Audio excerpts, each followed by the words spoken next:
In 2016, California wife and mother Sherry Papini disappeared for 22 days. When she was found, she told authorities a detailed account of being kidnapped and tortured. Years later, in a stunning twist, Papini pled guilty to making false statements about what happened to her, setting off a media firestorm. Now, for the first time, Sherry Papini is telling her side of the story and revealing shocking new information. Sherry Papini, Caught in a Lie, an ID documentary event, Monday, May 26th at 9 on ID. Set your DVR.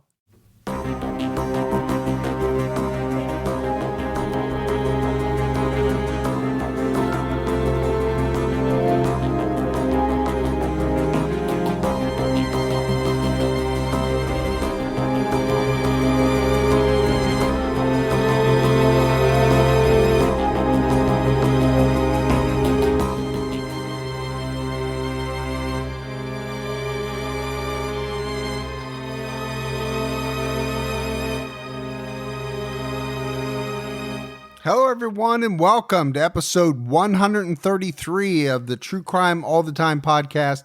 I'm Mike Ferguson, and with me, as always, is my partner in true crime, Mike Gibson. Gibby, what is going on? What's happening, man? We have had a heck of a week already. We have, man.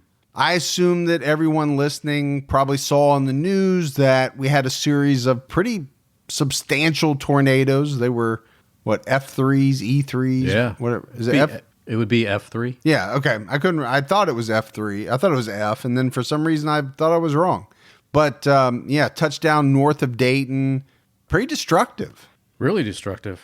And, aside from the destruction, we got, a water boil advisory. A lot of people are without power. And so luckily we're able to keep this machine moving. I was going to say, thank goodness you have power, man. We'd have to get a generator. You'd have me riding that bike with those cords hooked up, pedal faster, Gibby, so we can have power. To get it going. Yeah.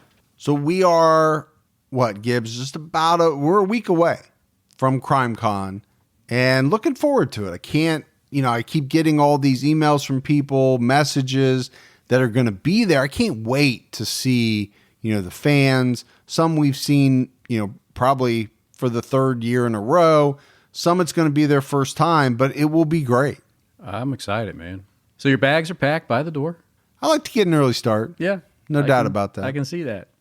All right, so we had a lot of new Patreon support. Let's give some shout outs. We had Stephanie. Hey, Stephanie. Laurel Fatanto jumped out to our highest level. Ooh, Fatanto. Jacob Brooks. Hey, Jacob Brooks. Jessica Vanderberg jumped out to our highest level. What up, Vanderberg? Diane Wright jumped out to our highest level. Hey, Diane. We had Amber Poltz. Amber. Lori. Hey, Lori. Susan Berwick. Hey, Susan. Kimberly Rogers. Thanks, Kimberly. Aaron Soki. She's so key, man. We had Monica Holloway. Hey, Monica. Johan Norbach. Ooh, Johan. Karasu Ely. Hey, Karasu. Becky St. John. Thanks, Becky. Lindsay Bassett jumped out at our highest level. What up, Lindsay? And then, Gibbs, we just had 3 people go extremely over the top with their Patreon donations. They love you, man. Amanda Chapman and Alyssa Vafiatis. Wow. Thanks, Amanda. Thanks, Alyssa. Both new supporters that jumped out more than double what our highest tier is. That's amazing. And then Mary Beth Long, who's been with us a long time, she upped hers to $100, like out of the stratosphere. Whoa. Yeah, it's amazing. That's, wow. It's great support. We appreciate it. We do. And we appreciate the people that continue to support us month after month. If we go back into the vault, Gibbs, this week we selected Sarah Parkhurst.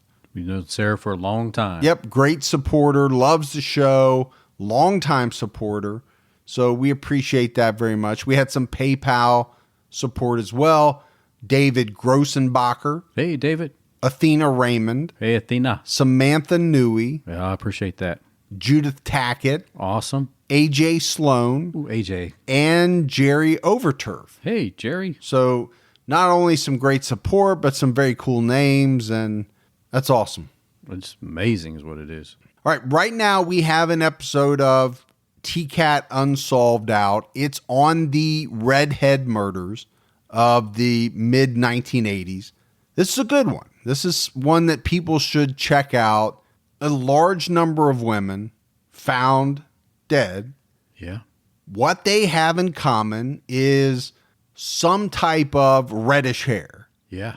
Now, it's not always red. Sometimes it's blondish red or reddish blonde. I don't know how you say that. Maybe strawberry blonde. Strawberry blonde. But the other thing about this case is it spans a number of years, but it spans a number of states. I mean, 5, 6, 7 different states that they're grouping, some of these in. And then you have the victim type. Pretty similar. Yeah. The end result is the actual murder itself is very similar in these cases, and that's why they're grouped together. But it's an interesting case for sure. Definitely check that out. All right, Gibbs, are you ready to get into this episode of True Crime All the Time? I am. I'm excited about this. Yeah, this is a killer that I have been wanting to cover for a long time since we started the podcast, right? Ed Gein was probably I'm sure in the first wave of names that I put on the list. Now, we're 2.5 years later, and we're just doing him. Right. But there's a lot of the big names that we haven't done, right? Gacy, Bundy. We try to space them out. Ed Gein, to me, is one of the most intriguing killers of all time. He's also known as the Plainfield Ghoul for the small town in Wisconsin where he lived. I think a lot of the reason why Ed is so intriguing is because he's often cited as the inspiration in at least some way for some of the most well-known Hollywood villains ever. You're talking about Norman Bates from Psycho, Texas Chainsaw Massacre, probably both Hannibal Lecter and Buffalo Bill from Silence of the Lambs. And then to me, as I did the research, I started to think a little bit about Red Dragon, which was written by the same guy that did Silence of the Lambs. The villain in Red Dragon, played by Ralph Fiennes, had some real Ed Gein-like mommy issues. And that's kind of where my mind started going. There are some reports out there that say as many as 50 different movies or characters have been inspired by Ed Gein. I kind of can believe that. Including the ones that were specifically made about him, right? There's a number of movies that are just about Ed Gein. Right. But many, many more that aren't about him at all, but where the villain or the character takes a bunch of qualities that, that Ed had. So like I mentioned, we had this on the list probably from the very beginning. We knew we would get to it when the timing was right. That timing is right thing. People always ask me, how do you pick the cases? Well, it kind of involves you or I, putting our finger in the air, seeing which way the wind's blowing at the time. And this time it was blowing the way of Ed Gein. It's just how it goes. The other thing is I knew I wanted a two-parter, right? To take us through CrimeCon. So part 1 is out now.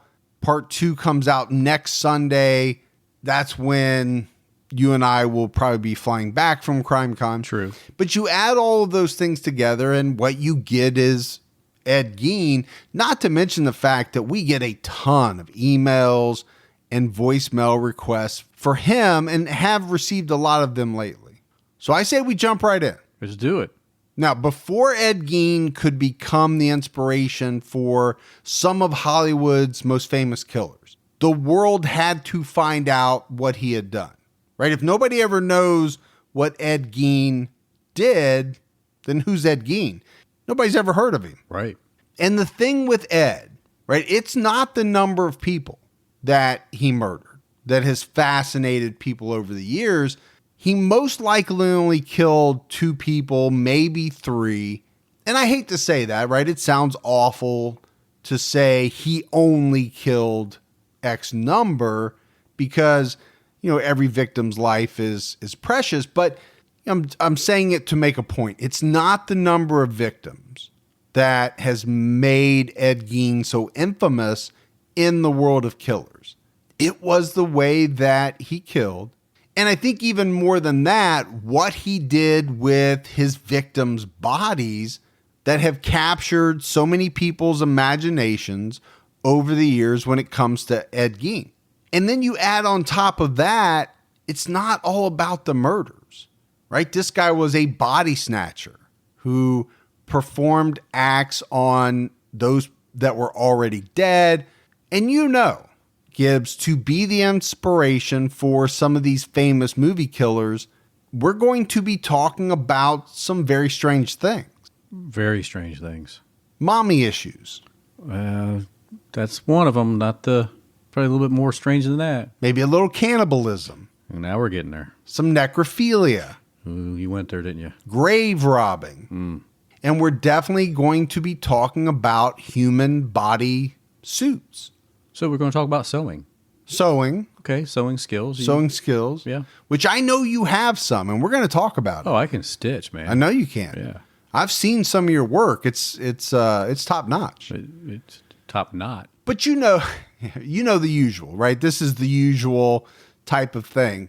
It's not. And that's why Ed Gein is so fascinating. We talk about killers who are necrophiliacs. Not very often, because I don't think it's that common. But have we ever talked about somebody that did all of this? I don't know that we have. I don't think we have. Or had all of this, And the other thing about the case of Ed Gein, it happens in small town Wisconsin, right? Back in the 50s, back before the time of 24-hour news coverage. I mean, heck, Elvis was just barely a star at the point that Ed Gein committed his murders. So, we're going back a ways.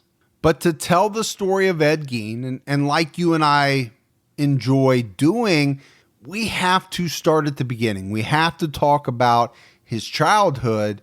Edward Theodore Gein was born on August 27th, 1906 in La Crosse, Wisconsin, to George and Augusta Gein. He had a brother named Henry who was about 4 or 5 years older, I think, than he was. When you talk about Ed's father, George, he really wasn't that much to talk about. The guy was kind of a POS. Really? Oh, he was an abusive alcoholic. He barely worked off and on, couldn't hold a job, which is something that some alcoholics have a hard time doing. Yeah. Gotta wake up, Yeah, if you're a pretty serious alcoholic, sometimes it's very hard to keep a job. And he definitely was more off than on when it came to working and providing for his family. When he did work, he tried his hand at farming. He did some tanning. He worked as a carpenter. But George is not all that important, really, in the story of Ed Gein. I'm not going to say he didn't play a role, because he did. But it was Ed's mother, Augusta, that really controlled the household. She ran a pretty successful grocery business that kept the family afloat. Augusta? Augusta. Really? Mm-hmm. It's like going back to Charlie and the Chocolate Factory. That was Augustus, but close. I see where you're going. Yeah, you got me. That was also a boy. Yeah, I know. Work with me here. I'm trying to work with you. There's got to be something to work with, man. So Augusta and George, you almost had me saying Augustus, they married in 1900. And I think, Gibbs, it was really just a few years into this marriage that she began to understand just what kind of man she married. And I don't think she liked what she discovered. She grew to dislike him very much, very quickly, which shouldn't be shocking. I mean, what kind of woman doesn't want an alcoholic, abusive husband who can't keep a job? You think there'd be hands raised everywhere. Right.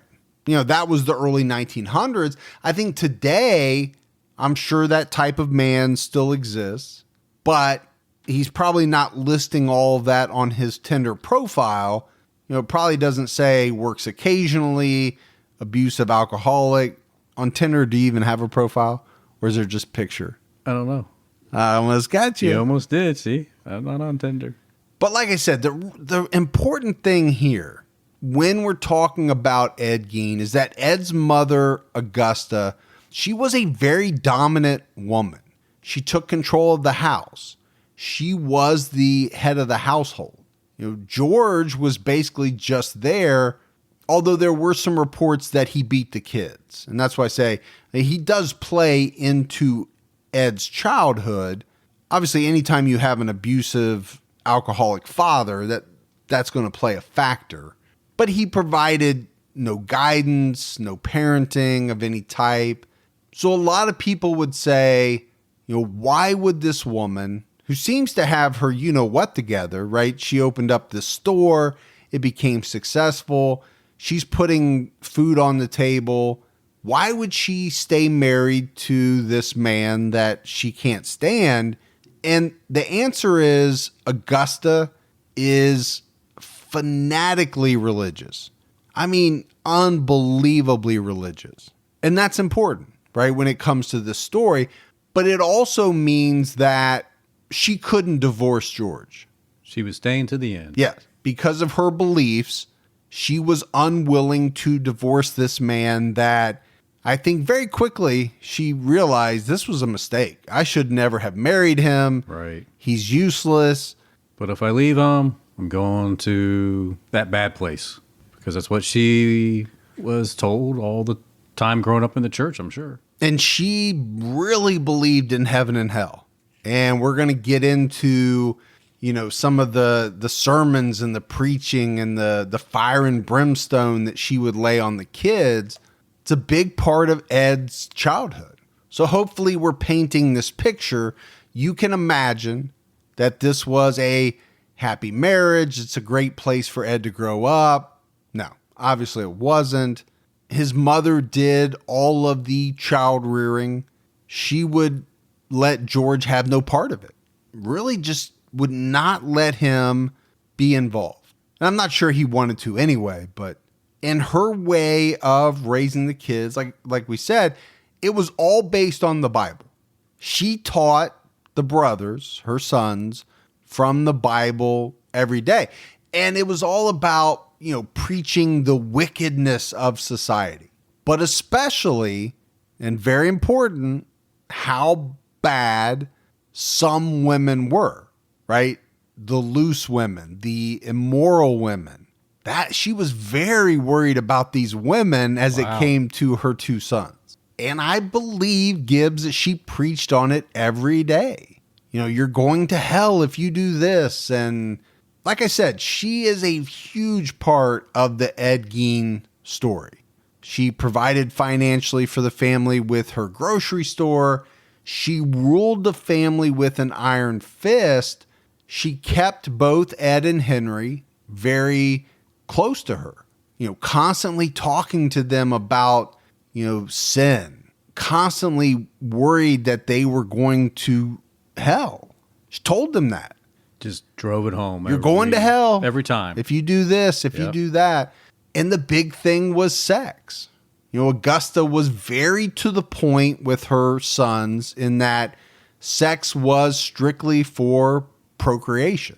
So making babies and that's it. That's it. Make me some babies. Otherwise, you keep that in your pants. So number one, how in the hell are you ever supposed to get good at it?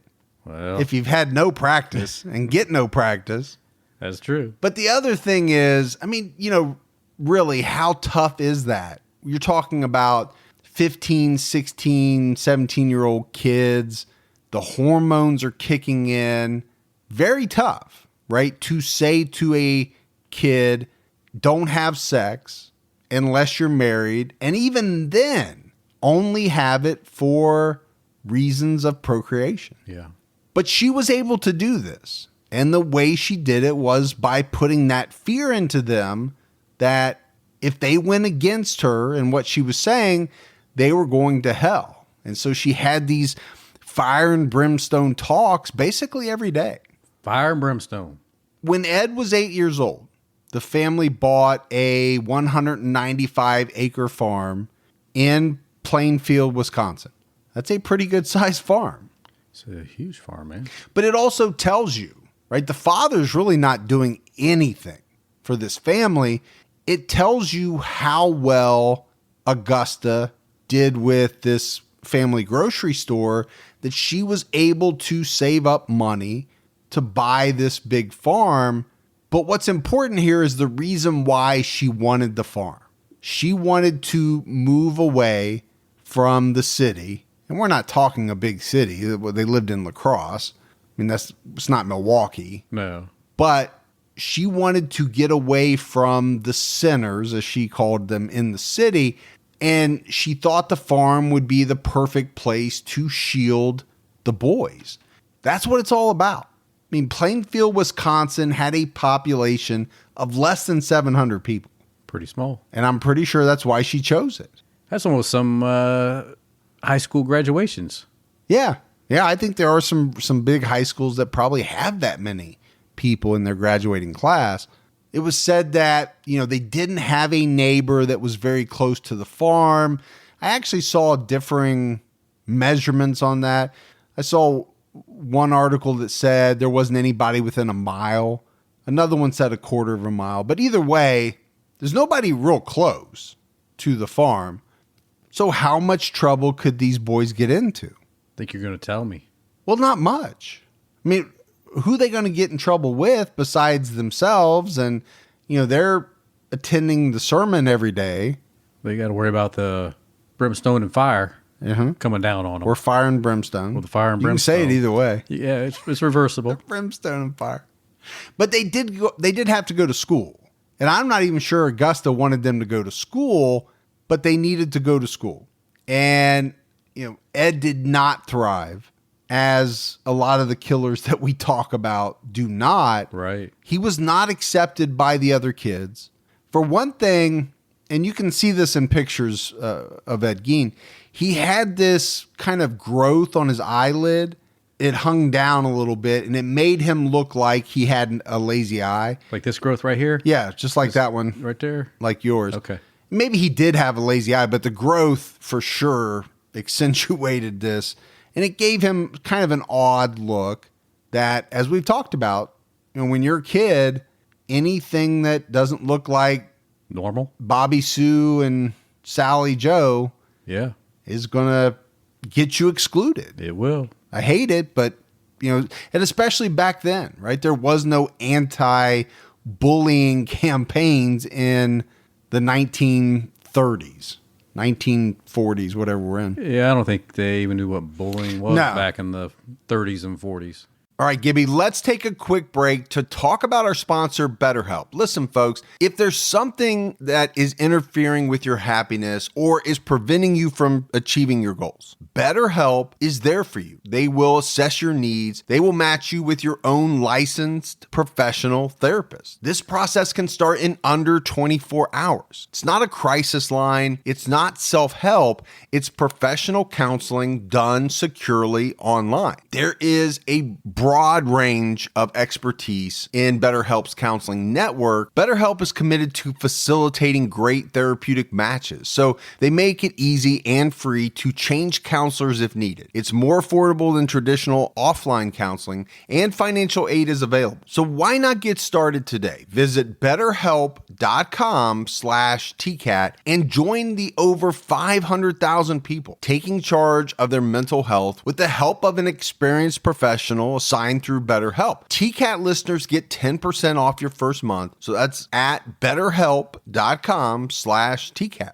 Don't let allergy season slow you down. Get common allergy meds for as little as $15 with GoodRx. So you and your family, pets included, can stop allergy symptoms before they start. GoodRx is free and easy to use. Just search for your prescription on the website or the app, compare prices, and get a free coupon to show your pharmacist. Save at over 70,000 local pharmacies nationwide, including Walmart, Walgreens, CVS, Publix, Kroger, and many more. Check GoodRx before every trip to the pharmacy to save up to 80% on both brand and generic medications. And did you know GoodRx rewards you for saving money too? Join GoodRx Rewards today and earn points every time you use a coupon. Remember, GoodRx is not insurance, but works whether you have insurance or not. And it could be your insurance copay price. I've been using GoodRx for years. And I can't tell you how many times I have saved money even with my insurance. Stop allergies before they start and save big on allergy medications this season with GoodRx. Go to goodrx.com/TCAT. That's goodrx.com/TCATT. Ed was also extremely shy, and that always makes making friends very difficult for kids. I was shy. I imagine that. Yeah. I imagine that. Still shy. You're very shy. Yeah. Too shy to shy. That was actually funny. But the other thing that I read about Ed as a youngster was that he was somewhat effeminate. And it was said that this put other kids off as well, because you have to figure the time frame. Right. You know, right now in today's society, I feel like, at least with my own kids and the way that they went through school, all of these things that we're talking about, they were non-issues. The way that they explained it to me. Right. There was so much anti-bullying, and you know, the kids, I think, were raised in a different era by a different type of parent, that they were just much more accepting of everyone. Oh, the last few years? Yeah. Oh, for sure. Yeah. And I don't know how long that's been. Now, that was not the same for you and I. Oh, no way, man. Growing up. But especially, I think, if you go back to the 20s, 30s, very little tolerance for certain types of things. A little boy being effeminate, I think, would have been one of those. And Gibbs, this is something that's going to come up throughout the life of Ed Gein. We'll talk about it, you know, as we go along. But we're talking about him making friends. I don't think it mattered. His mother didn't want him making any friends anyway. So even if he was able to, I think if there was the slightest talk of a friend, she would have stamped it out. Yeah. She, like I said, I don't think she even wanted the boys to go to school, because she bought that farm to try to isolate them. They had to go to school, but it was go to school, come right back home and do your chores. Come right back home to mama. You're not staying all night at Bobby's house. No, you come back to mama. Because any of that could lead to sin, and she just wouldn't have it. She needed control. Ed was an average student, with the exception of reading. He really enjoyed reading. He read at a pretty good level. Oh, so did I. I know you did. You're very, very high. But he liked adventure type books and magazines, you know, adventure stories. So we talk about Ed and his brother leaving the farm essentially only to attend school. And other than that, they were on the farm doing chores. Ed made it through the 8th grade, and then he dropped out. So after that, what's that?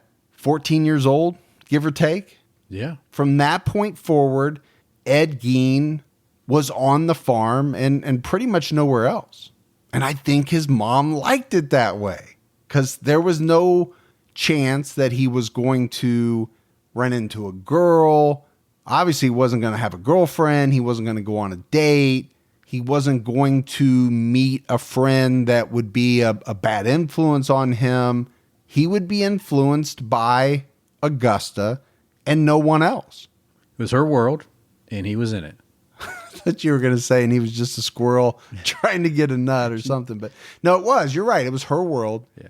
I also thought you were going to say it was her way or the highway, because you like to say that a lot.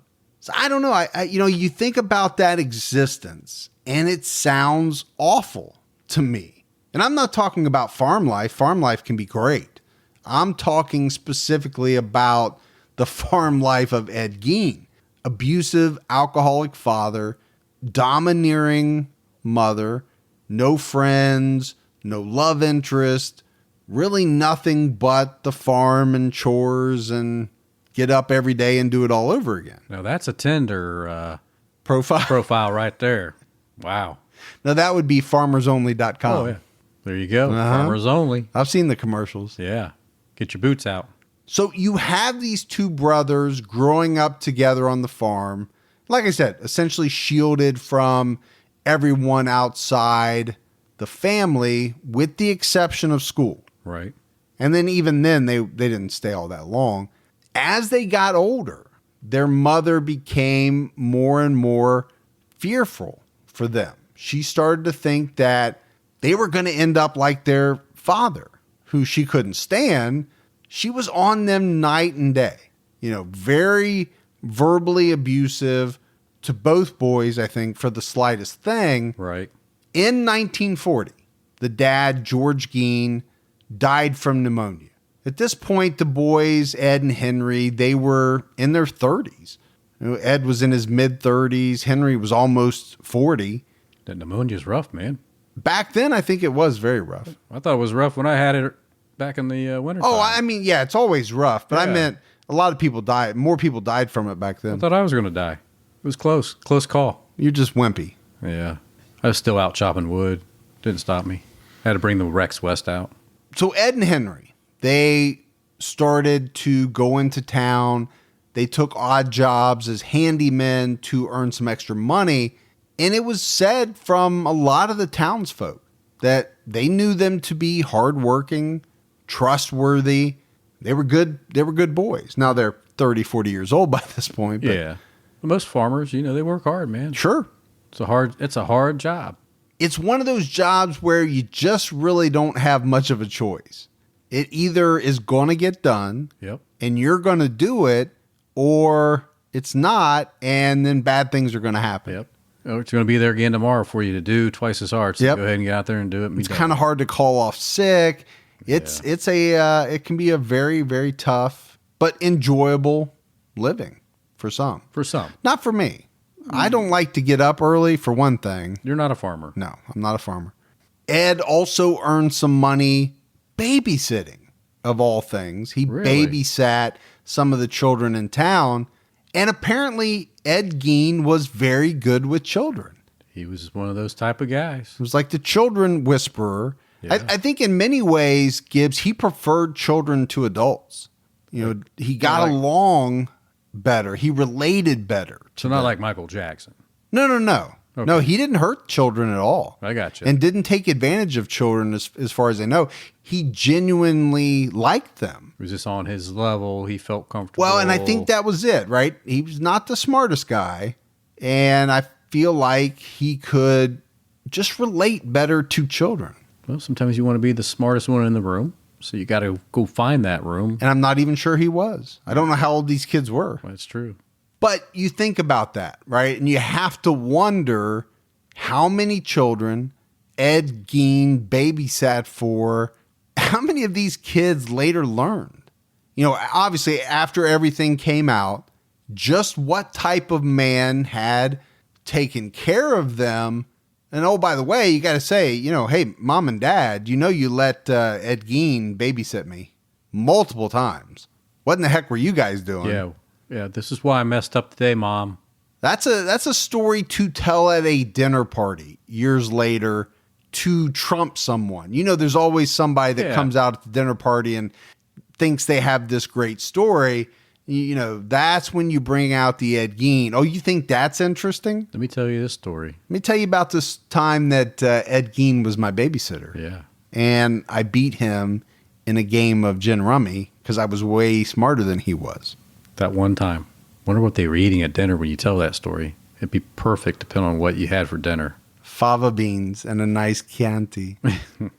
So we're up to 1942. America is in World War II. Ed Gein's 36 years old by this time.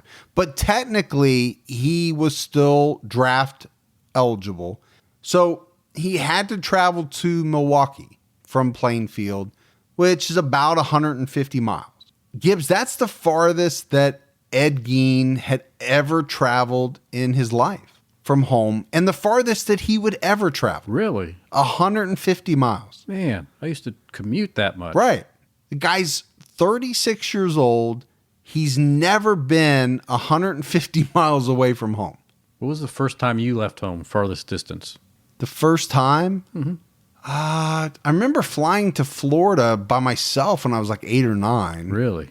To see my grandparents. Yeah. That was a pretty good trip. Yeah, that's pretty decent. When you're 8, 9 years old. Yeah. Something like that. But, I think about that and I go back to his mother. That probably was all because of his mother. Oh, you don't need to go anywhere because there's nothing but bad things out there. Somebody's going to hurt you. They're going to take advantage of you. Yeah, and everything you need's right here anyway. Sure. Come to mama.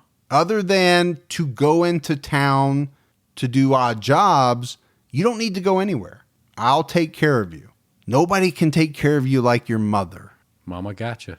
Obviously, we know there's a lot of mommy issues that are going to crop up here. Sure. In early 1944, Henry started to badmouth his mother, Augusta. In particular, I don't think he was crazy about the relationship that had developed between his younger brother, Ed, and his mother. It's a little hazy whether or not it was, I don't think it was sexual, but I do think there were some components of it that Henry looked at and said, that don't seem right. Pointing at the Bible when he said, I don't think that looks right, mama. Yeah. But the fact of the matter was that Ed didn't like that. Ed didn't like his brother bad-mouthing his mom because Ed worshipped his mom. Sure.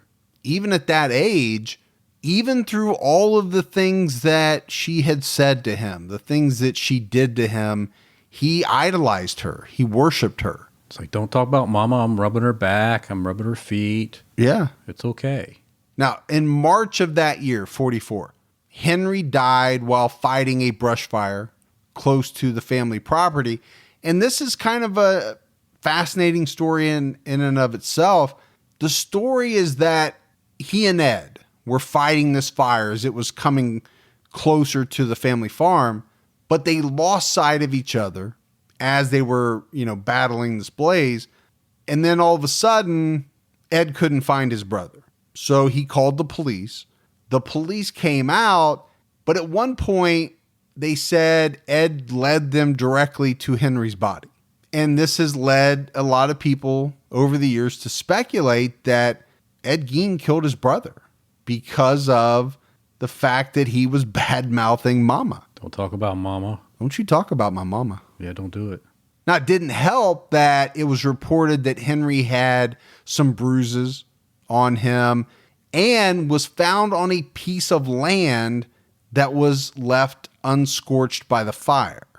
So all of these things kind of added up to it doesn't look great. Don't look good at all. But Ed was cleared of any wrongdoing, I think in large part because of the way police looked at Ed. And it's going to be the same way that people will look at Ed for, quite some time. Ed was this shy, timid guy, right? No way was he capable of killing his brother. He just couldn't have done it. Yeah, he wasn't doing anything wrong. He babysits the children. He never talks back. He's just a good guy. He's never said a mean word. He doesn't stand up to people.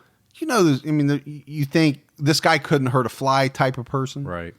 Well, we're going to find out that's not true, obviously. But now it's just Ed and his mother, the two of them living on the farm together. But that's not going to last long either, because the same year that Henry died, Augusta had her first stroke.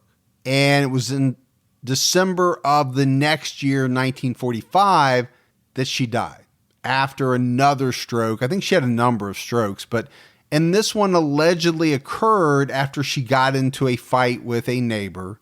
Ed Gein was devastated by his mother's death. I don't think it's too much to say. She was his whole world. And it just crumbled. Especially after his brother died. Right. His world, and you're right, his world had crumbled. Now he was all alone on the big farm, right? With no one to guide him. So what does Ed do? He shut up all the rooms that his mom had, inhabited the most, her bedroom, most of the upstairs, and a lot of the rooms downstairs that she sat in, like the parlor. He basically, from that point forward, only lived in a couple of rooms. It was said that, obviously he had the kitchen, and then he had a room off the kitchen that he slept in, which I don't even think was even a bedroom. He just grabbed the mattress, probably mama's mattress, threw it on the floor. I don't think so. And here's why I don't think so. I think he shut up all the rooms, and I think he actually probably boarded them up. He wanted those rooms that his mom spent most of her time in to be preserved exactly the way they were when his mother was alive. Wow. Kind of like Psycho. Right. Well, the guy that wrote Psycho got a lot of it from Ed Gein. There you go. It ties in. Yeah, I think it was almost as if he was, like I said, trying to preserve the rooms. But more than that, building a shrine to his mother. I mean, Gibbs, this guy seriously loved his mother in a way that I don't think many of us can relate to. You love your mama? I love my mom. You do. But not in this, what I call somewhat of an odd way that Ed Gein loved his mom. You don't have a shrine? I do not have a shrine. No. I mean, she probably deserves one because she raised you. To put up with me for all those years. I agree. Yeah. But I do want to play a clip. There's not many clips, right, in this story, especially in the early years. But this is a clip from back in the 1950s of an interview with one of Ed's neighbors. How long have you known Mr. Gein? 7 years. What kind of a man did you know him as? Well, a man, he's a nice man, just like anybody else. The only difference I'd say in the man, he seems to be a little odd. He was just like anyone else. The only difference I would say is he was a little odd. Yeah, just a little odd. Just a little odd. Now, obviously that came after some of the things about Ed Gein came out, many of which we won't fully explore until the second part of this story. But we talked about the fact that Ed was teased at school as a young kid because he acted effeminate. And the reason that Ed acted that way is because from a very early age, I think he was conflicted about his sexual orientation. And I think this greatly intensified after the death of his mother because think about it, now he's free, right, to explore a little bit where he was not free to do anything while his mother was alive. Right. So Ed began to read anatomy books. He read medical books. It's been reported that he thought about cutting off his penis at different times in his life, but he decided against it. And Gibbs, I don't know if that's a procedure you can do by yourself. It doesn't seem like it would be. I think you'd have to take the axe or the hatchet. Shit, you're using an axe? I'm going big, man. If I'm going to do it, I'm going big. You're putting it on a tree trunk like a chicken's neck or something? Oh, obviously he's not going to recruit somebody else to help him do this. I mean, can you physically? I mean, obviously you can do it, but my assumption is you're going to pass out and you're going to die of blood loss. I don't think it's a procedure you should be trying to do on your own. No, because you'd want to chop and then grab the hot poker and stab yourself to, seal the wound up. To cauterize it? Yeah. So you've thought about this a little bit. Like I said, you'd have to chop. You seem to have a whole plan. You just have to, there's a method to it, I mean, you just can't mess around. Well, if I need to, I'll call you. Yeah.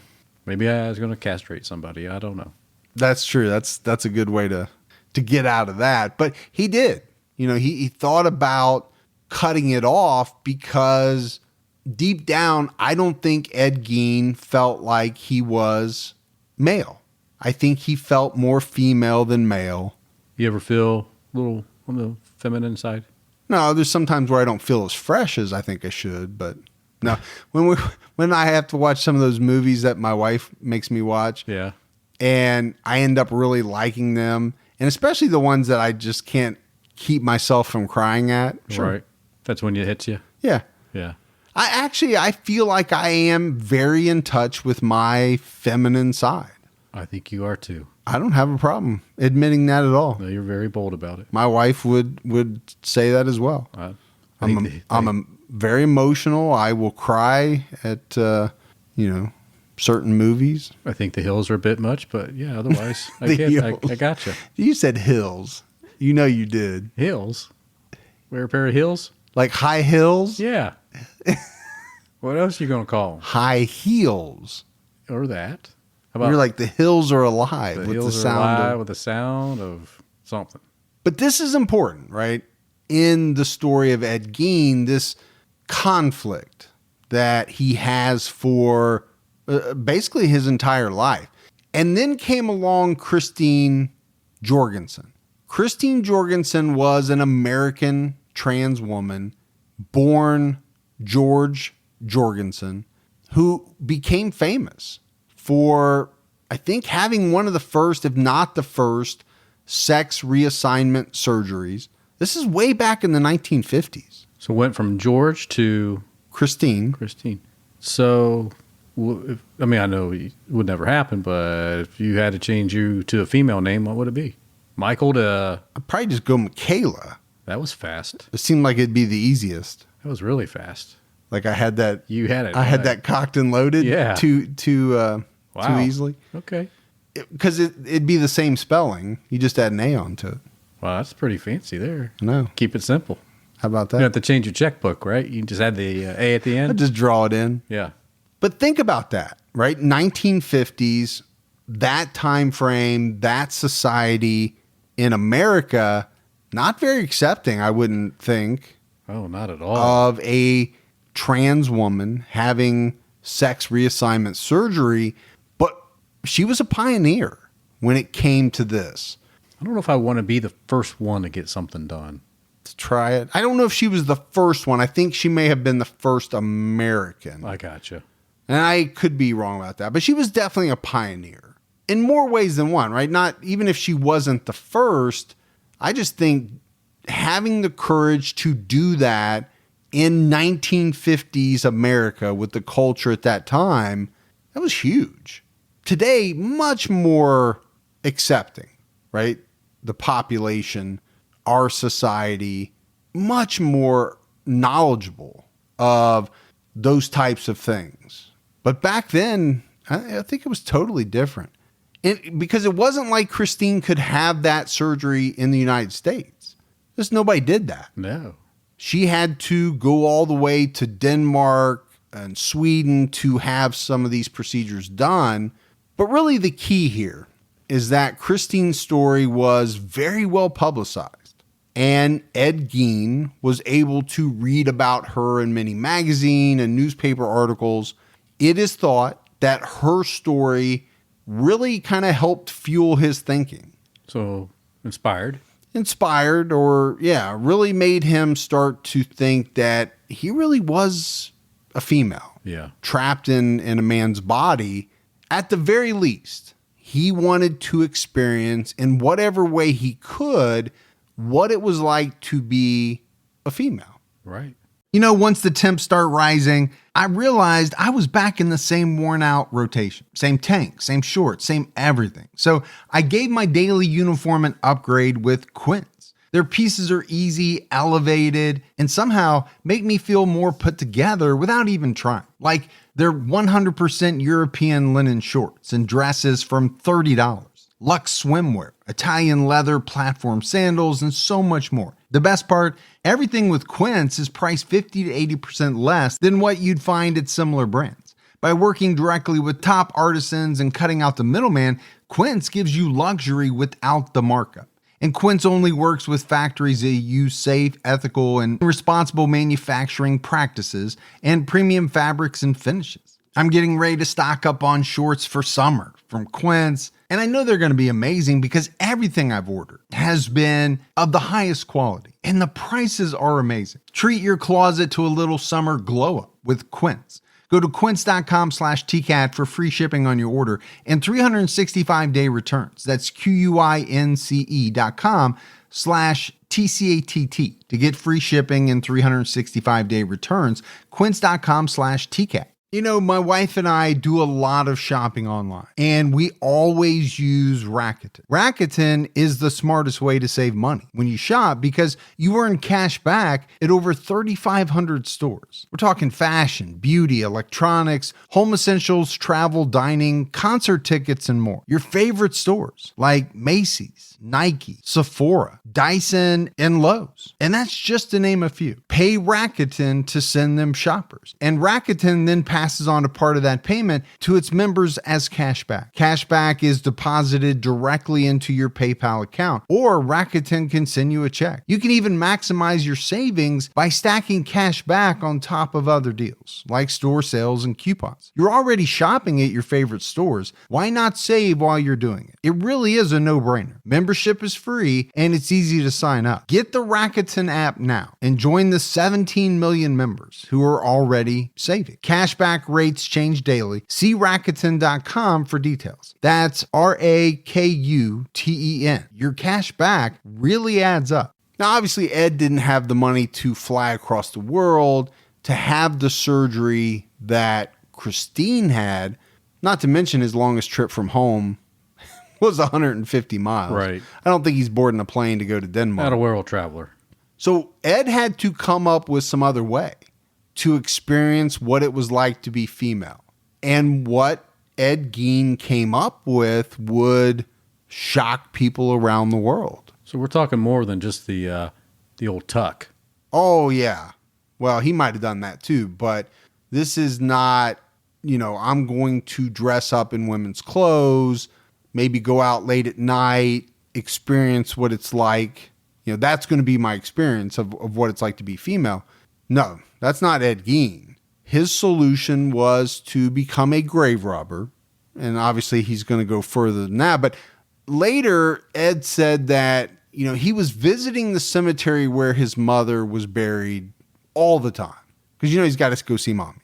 And while he was doing this, he began to think about the women lying underneath the ground as he's there to visit his mother's grave. Somewhat of a strange thought to have, but it wasn't very long before Ed made the decision that he was going to start digging up women's bodies. So what he would do is pay attention to the newspaper, and he would look for death notices specifically for women. And he kind of focused on middle-aged women. Right. And he would go all over. It's estimated that he dug up graves at over 40 Wisconsin cemeteries. Oh my, that's a lot, man. So he didn't limit himself to just one cemetery or the cemetery where his mom was. Right. Now, Gein said that he never had sex with the bodies because he couldn't get past the smell, which I think would be hard to do. I think it'd be really hard to do.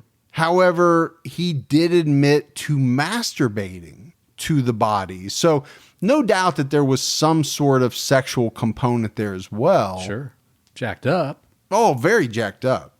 But that's not the most jacked up part. You think it would be, because there's something else that he's doing with these bodies, these women that he's digging up.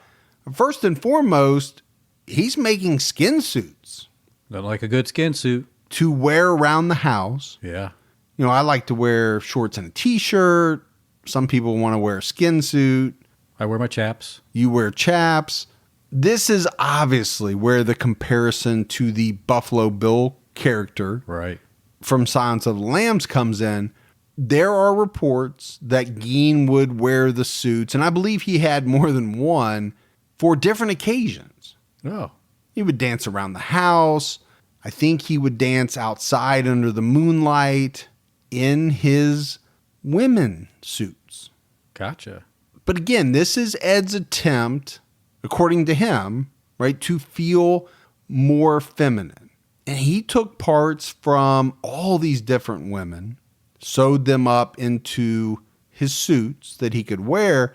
He even sewed breasts onto the suits.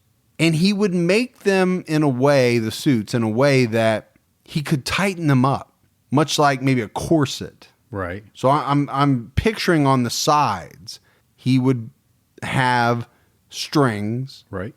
that he could tighten the suit up so it would be more form-fitting. So he could lace up and be ready to go. That way he would feel like it was really his skin, like he was a woman. I read reports that he cut off the outside of the vagina, so I'm guessing the parts of the labia. Right. He put them into women's underwear, and then he would wear them around the house. I'm not sure what he did with his schwanz. Probably tucked it back, man. He might have tucked. I don't know. But he would even have a scalp with hair and a face. This is gruesome shit. It is. He would wear over his own, much like the Hannibal Lecter character. Yeah. In that scene where he's trying to escape in Silence of the Lambs. So not only does he have a bodysuit, he's wearing somebody's face and scalp and hair and Vagina. Yeah. He's got a vajayjay He does. that he's wearing inside of women's underwear. He took a lot of different parts from these women that he dug up. He had heads. He would take their heads. Nothing wrong with taking somebody's head if you really, really love them. I think the law would disagree with you. Well, only if you really love them.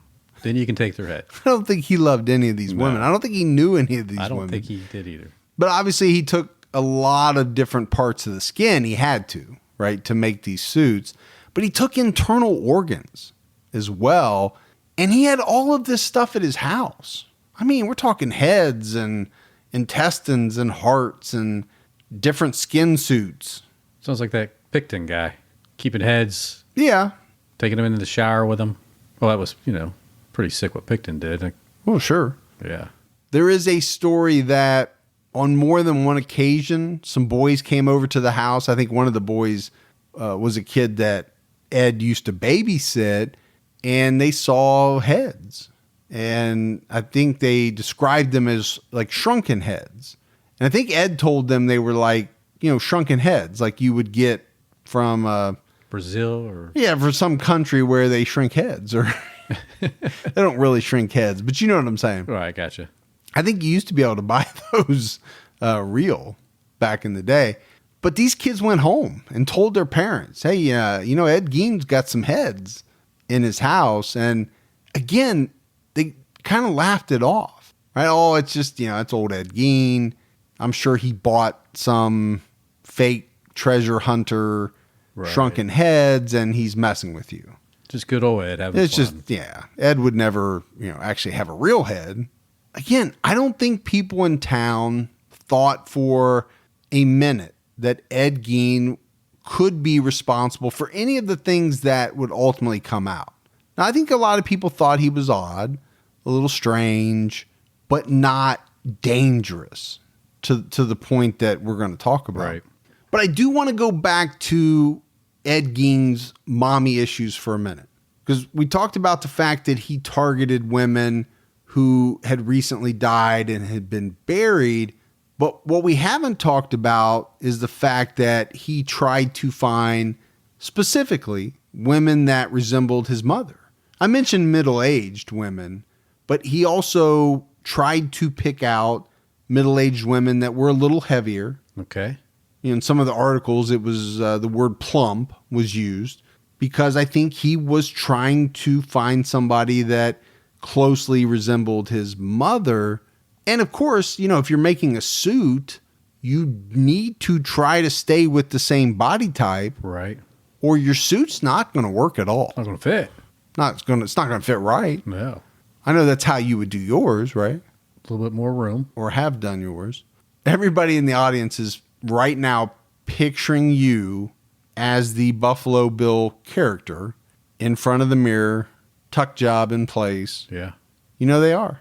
Well, that's what works for him. Nobody can get that out of their mind. Once you see that scene of him dancing around and in that kind of red flowing robe or whatever it is. Stays with you forever. He's saying some really strange things. I, for one, could never do this for a number of different reasons. First off, it's gross. And I could never handle the smell.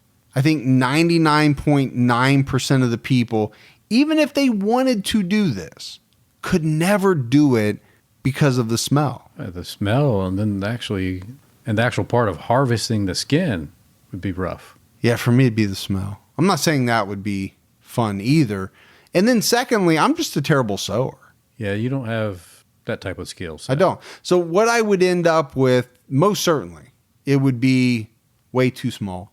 I'd end up looking like Chris Farley and Tommy Boy. Oh, yeah. Wearing David Spade's coat. Be a little rough on you. Fat guy in a little coat. You know what you need? You would need to find somebody twice your size and just go with the poncho look. Well, the poncho would be easy. Yeah. Yeah, if You you're can not handle gonna, that. if you're not going to go form fitting, it wouldn't be that hard. Yeah. Just take the chest part, the back part, and you're done. But in all seriousness, Gibbs, I don't think that I just can't imagine what it would take to do what Ed Gein did. We're talking about a large number of women, right, that he dug up over a number of years. Like you said, to take someone's skin off of their body and then to sit at home. Some reports said he used like a tailor's dummy, right, like the torso. Right. And would drape the skin over it, the different pieces, and as he would sew it together and Bizarre, man. do a crossword puzzle, get a hobby, make a quilt if you want to sew. But again, that's not what this is about, right? This is about Ed Gein's feeling inside that he wants to experience what it's like to be female. And that's a huge part of this thing. Right. Now, in the late 1940s and into the 1950s, Wisconsin experienced a high number of disappearances. They had a high number of unsolved homicides. Obviously, once the authorities figure out who Ed Gein is and exactly, these strange things that he's done over the years, a lot of cases are going to either be reopened or relooked at. And like a lot of killers, Ed Gein eventually becomes dissatisfied with making his suits out of these women that he's digging up that are already dead. He starts to think that he needs to choose the women. He needs to have women that are still alive. So more customizable? Yeah, maybe. I think he wants to select women in life, Yeah. murder them, and then do the same thing that he's been doing with the women that he's been digging up. Well, one, they won't smell. Right. But also, these are women that, and we're going to get into this more in part 2, women that he sees, women that he covets. Ah, yeah. That he has an attachment to in some way, not just some random name in the newspaper, and then he goes and digs them up. So the connection. There's a connection there. I think Ed Gein, from the beginning, right, he got great satisfaction out of his suits. That's what I'll call them. I don't know what else to call them, at first. But like everything, eventually it starts to wear off. And as the years went by, he probably was not getting the same euphoric feeling as he did in the beginning. We see this in a lot of cases, right? This is why killers ratchet things up. Go from, okay, they're doing this for a time. Now, whatever they're doing doesn't give them the same type of satisfaction. They've got to do something more outlandish or more horrific. Stepping it up. To get the same level. Right. And that's what Ed Gein's going to do. But we'll get into that as well as, the murders. We haven't talked about him killing anyone except for possibly his brother. And shockingly, it's bad. Oh, already. yeah. Already, he hasn't really technically No. maybe murdered anyone. But that'll come in part 2 of the story that will come out next Sunday. When that comes out, I think you and I will be flying home from New Orleans. So hopefully all goes well. Yeah. Neither of us gets lost on Bourbon Street. Neither of us gets locked up. I am doing the 5K through the tough part of town. Is that after we have our beignets? It's after the beignets, after drinks. Something like they tape a bunch of $10 bills to me, and I run down an alley that's kind of known for not as safe, and see if I come back out. Kind of known for not as safe. For not being as safe? Not being as safe, yeah. It's been a long day. I don't know. What I do know is there is a lot of things that can go bad in New Orleans. Yeah. And hopefully, if you get to Sunday night at 8 o'clock and you don't see a new episode in your feed, then you know something went horribly wrong. Yeah, with Mike. with one of us.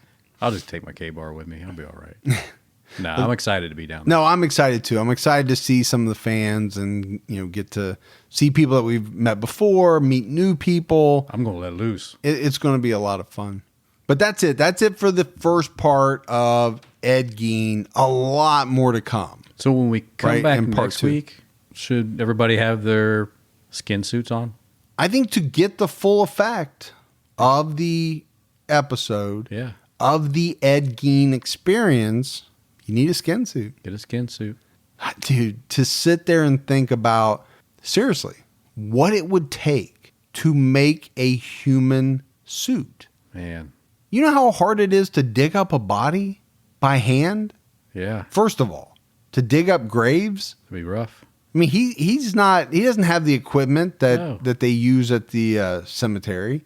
I'm assuming he's going out there with the shovel and digging up graves. Yep. Hauling these women out. Skinning. Yeah, and his house is just full of skin parts and heads, and I mean, it is.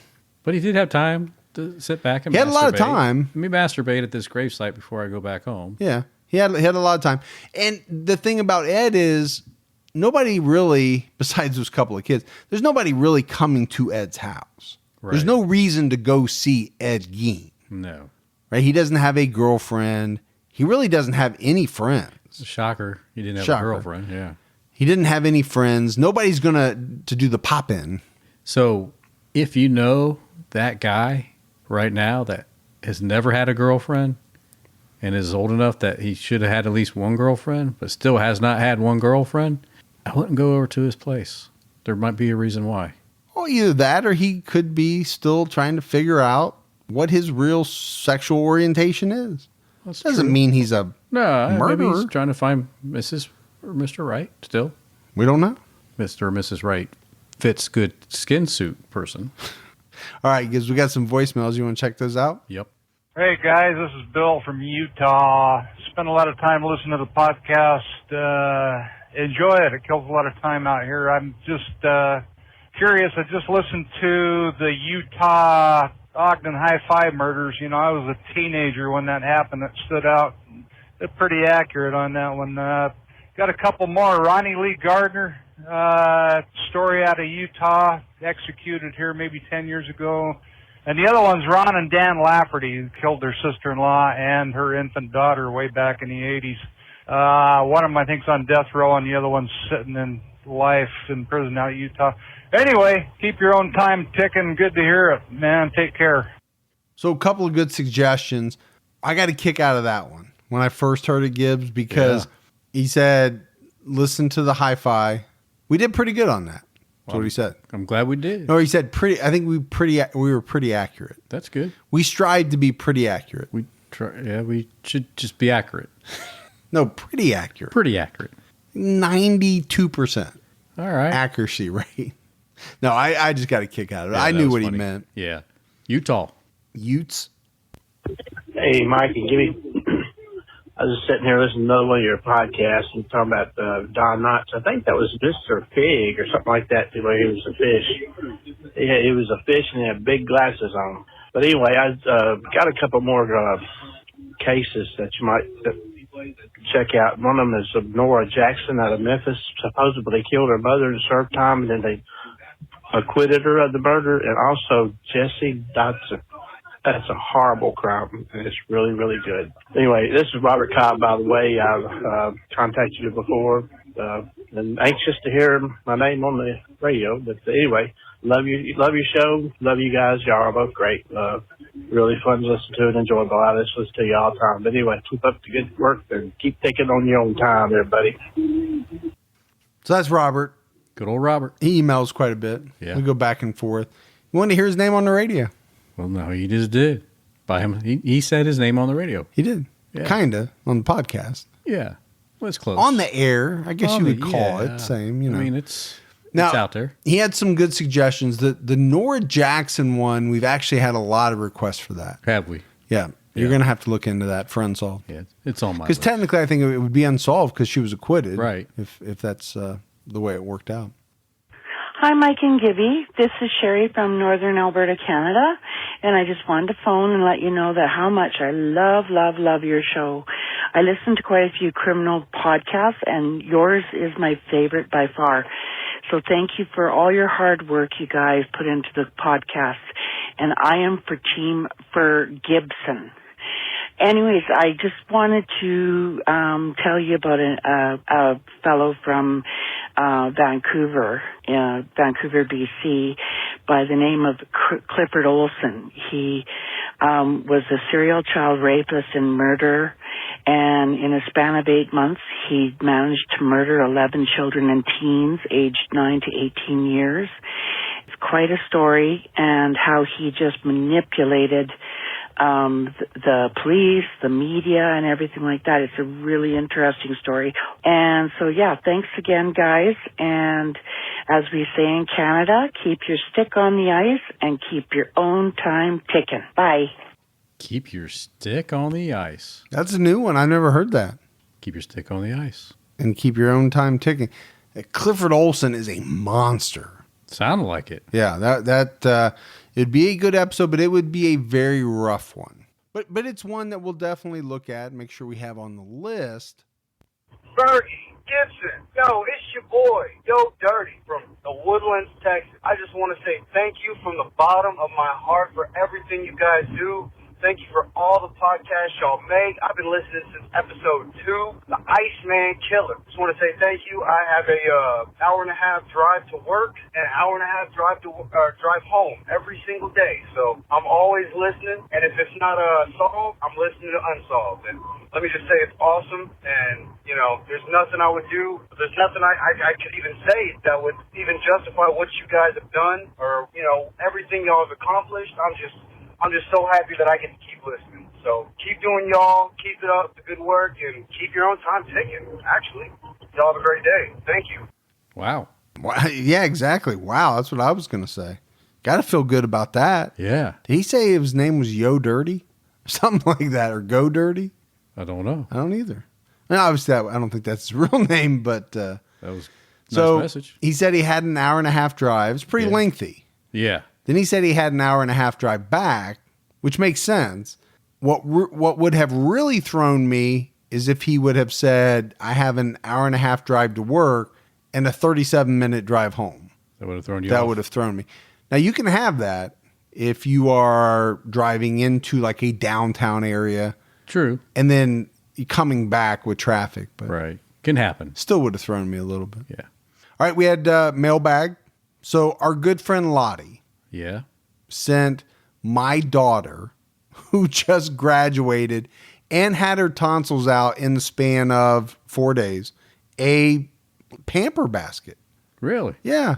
It had all kinds of bath, shower stuff, like bath bombs. My daughter was so amazed that someone that liked the show would send her something that she cried. Oh. Yeah. So I had to message Lottie and let her know. But that's the type of fans we have, right? Loyal, caring. You and I have talked about it a million times. We are amazed at the type of fans that we have and the things that they do for us. It's just unbelievable. It's amazing. But I also know that she probably was crying because you took the bath bombs from her because you wanted to use them for your own bath. Because I know you like bath time. She probably was crying because she's on hydrocodone for her getting her tonsils out. But no, she did. She was really touched by it. Yeah, that's nice. And then Brian Hayes from Cookeville, Tennessee, sent us some jerky. Oh, yeah? And he sent a couple of chips. One's a Harley chip, but the other one is a Milwaukee Brewing Company chip, which is very cool. Oh, that is cool. He also sent a $1 bill. Oh, yeah? And asked me to use the $1 bill to help buy you a new chair. Well, that's nice. We'll get there. So obviously he believes your line of BS about not sitting in a $700 chair that I bought for you so that I wouldn't have to listen to you complain. That would be nice if I had that. You do have that. So this is what I think. If everybody sends in $1, I'll get me a really good chair. If 700 people send in $1, I can buy you one just like you that you're sitting in right now. All right, Gibbs, that's it. That's it for another episode of True Crime All the Time. So for Mike and Gibby, stay safe and keep your own time ticking.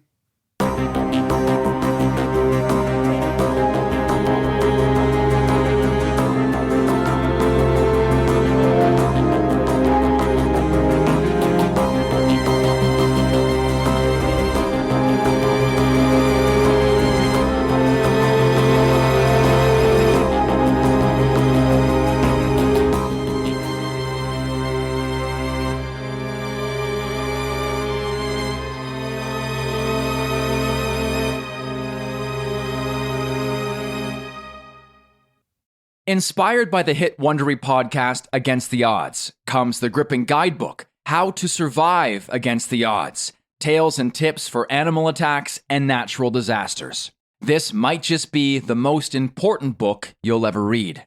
Go inside life or death situations where everyday people survived nature's most extreme scenarios, and learn how you can too. In these tales, you'll hear about the grit, willpower, and know-how needed to endure shipwrecks, alligator attacks, earthquakes, and more. You'll learn from experts, including top doctors, about what happens to your body and mind in life-threatening situations. Plus, important tips on what to do, and equally important, what not to do when faced with a situation that is truly against the odds. Go to survivalguidebook.com to pre-order How to Survive Against the Odds today and get the perfect gift in time for graduation and Father's Day.